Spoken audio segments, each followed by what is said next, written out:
Birds of same feathers, they say, flock together. Yul Edochie first child and daughter, Danielle, don come out to react to this viral video wey don dey trend for the internet space for days now. And according to her, a person's character can make them so ugly no matter how appearing they look on the outside. Once you are ugly on the inside, you are ugly for life.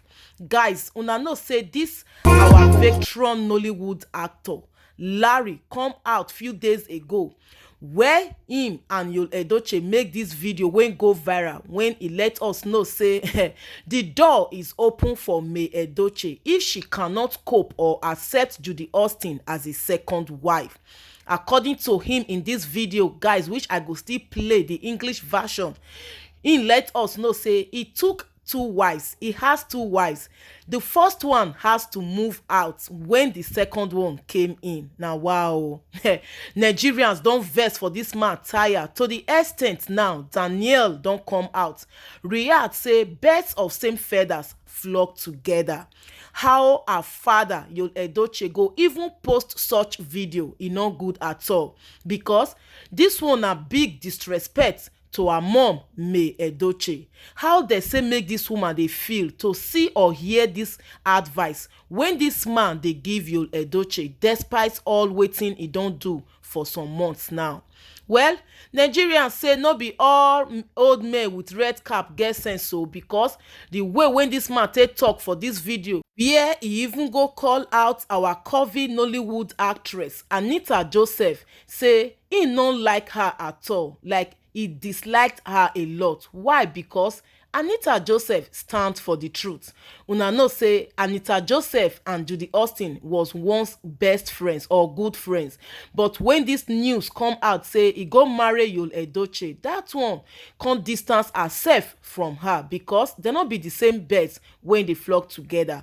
She no marry person husband. This her husband, real MC Fish when she marry na her own. He was never married or he was not in a relationship with any other woman. Anyway, Nigerians and even Danielle don react say this thing when this man talk e no good at all. And to her father Yul Edochie, when he post this video, because he no give any moral lessons at all. No be all videos or advice when person advise you, you go take. How old man like that go say tell your wife if she's angry the door is open, like make she move out if she can't cope with a second wife or co-wife? Well, for Yul Edochie part, people say and he were foolishly laughing at an insult thrown to his wife May, say this disrespect e don dey too much. Say Yul for not post this video at all because e no get any moral lesson when this our actor Larry teach anybody.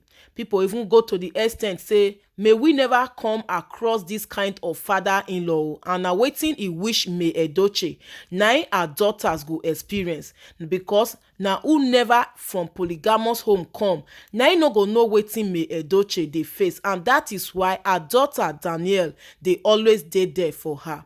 So guys, make I take some of the reactions, comments from our online in-laws.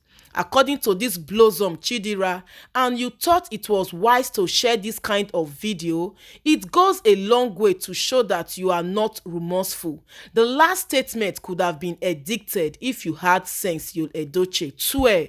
Bad enough you cheated, you got her pregnant, married her behind your first wife's back, and humiliated her on social media is enough. Please stop already. Polygamy is a thing of choice anyway. Another comment from Ijoma John. Yul, since you are forfeit after getting a second wife, why struggling so hard to prove it? Why not rest, Biko? It has already happened. You need inner peace, man, and if you have achieved it, rest, sir. Gloria Okoli said, and when Yul asked Uncle Larry how many wives he has, he said two, but one has run away. He is now living with one. He even said Anita Joseph should go and marry. I thought she's married already. He even said if the wife is angry that the door is open for her. Now wow, see advice. Yul Edochie is not a man. I can't vote for him to rule in any capacity. He can't make decent choices. His recent act says it all. I don't hate you, but your value dropped after what you did. We thought you were a responsible person.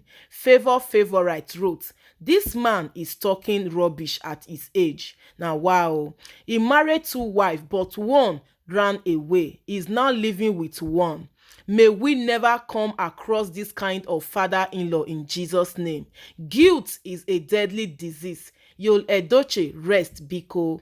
Yul Edochie zukwanike. If someone treats or do this to your daughter, what will you say to that person?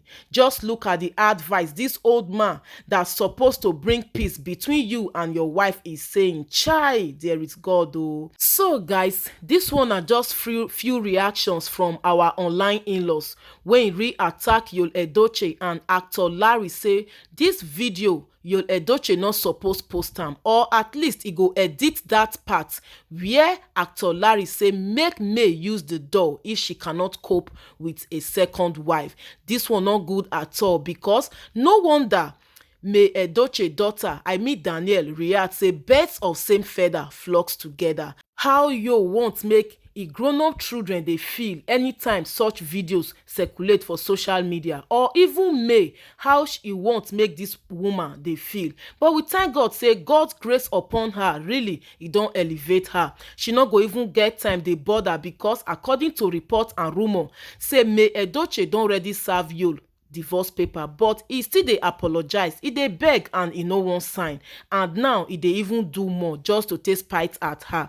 Anyway guys, make una drop una comment if una feel say Danielle, Yul Edochie daughter, too young to react on such video when she write say birds of same feathers flock together, because this video guys e no really good when Yul Edochie publish for social media. And this advice from our veteran actor Larry when he say he dislike Anita Joseph, and if any of those wives from Yul Edochie no fit accept each other, make one use the door. Make una drop una comment. They say man, age indeed na just number o, no be everybody when wear red cap no be im get sense. Say this wetin this man talk e no good at all. Make I drop the video, make una hear from the horse's mouth. This na Violebas TV. God bless you massively. Stay tuned for more entertainment gist, and always remember to put up the post notification bell. Guys, enjoy the rest of the video.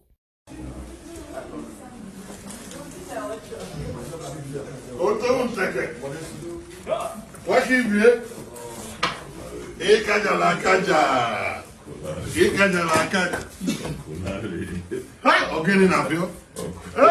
Afọ dogo money be je mono dogo for no da ba ndị ala na akpọlichi ba na phone. Internet si ga akpọbusi fa channel na ba. To bo busi kwa fa na na ba di ala. O bo kwaru se ba kwaru me le bi no. An bien se. Bien là. Come. Show you bien.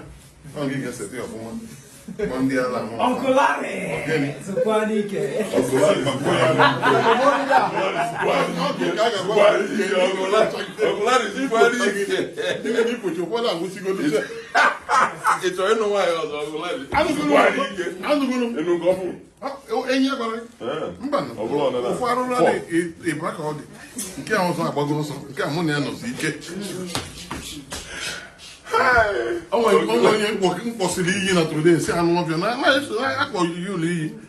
Anita Joseph, we made the trouble.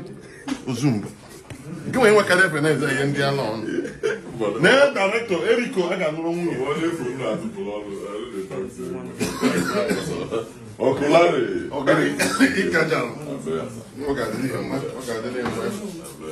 I want to picture on my here on my TV.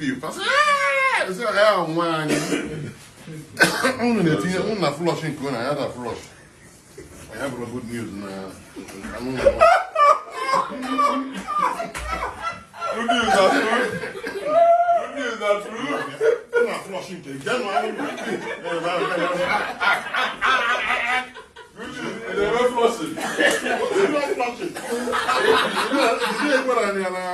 If anything for your see her.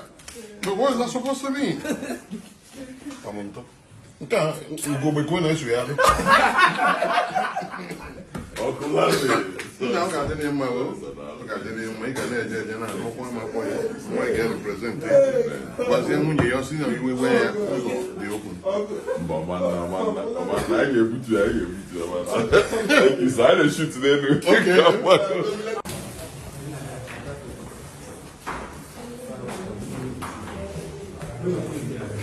Sammy, that's the issue. Yes, sir. No, I didn't.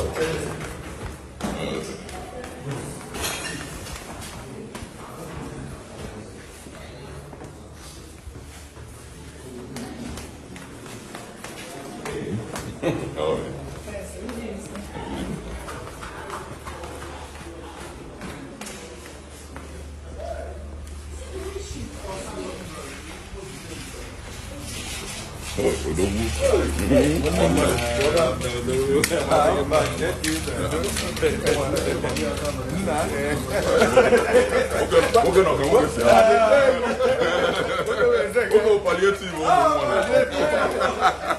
One love, man. All right.